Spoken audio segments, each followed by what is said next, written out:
As anti-Semitism rises through the country, an event here in Colorado aims to elevate and support the Jewish community.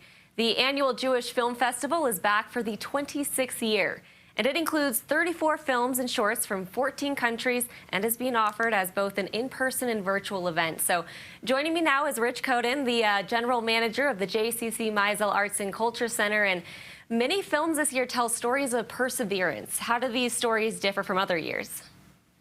You know, that's a great question.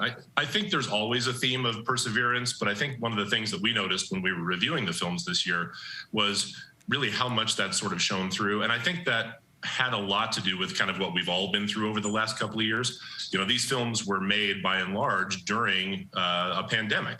And so the filmmakers had to go through even more extraordinary means than usual just to get their voices heard and get their work done. And I think that shows through with the subject matter and with the performances and just everything about a lot of these films. Absolutely. And tell us too, personally, why is it so important to support Jewish arts and culture? I think that by and large, as you mentioned a moment ago, when we see anti-Semitic attacks and sentiments going up around the country, it's really important to express these voices in a way that I think really just shows how kind of everyday people the Jewish people are. There is a certain narrative in the world right now that somehow other people are other, right?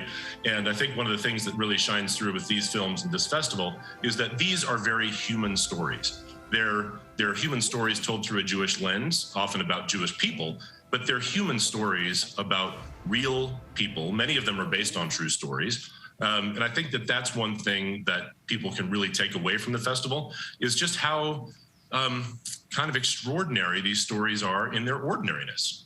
Absolutely. It's so impactful when you're able to just connect to people, as human to human. It's just amazing.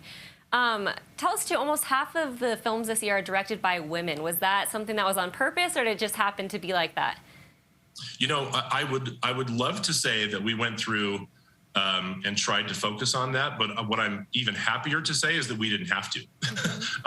We just see more and more female-directed films, female-produced films every year, and I think that's terrific. So when we made our final cuts and decided what we were going to screen at the festival, it sort of just so happened that almost half of the films were women-directed, which is just a bonus as far as I'm concerned. So we were all very happy with that. Absolutely, that's so neat. I know too, a lot of people are excited about this. So how can they take part in the film festival?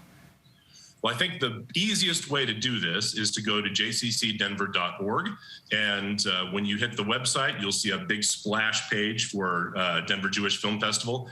There are a lot of different ways that people can access this, and that was really important to us. We wanted to make sure that if people aren't yet comfortable coming back in person, that we would have virtual options. So every one of the films is available to watch virtually, and then some of them are available to watch in person.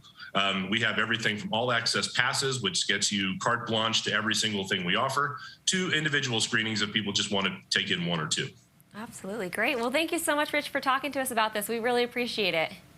Thanks for having me. Hope to see you at the festival. Absolutely. And the Denver Jewish Film Festival goes through March 1st. We'll have more details and information, including a link to tickets at cbsdenver.com. We'll be right back.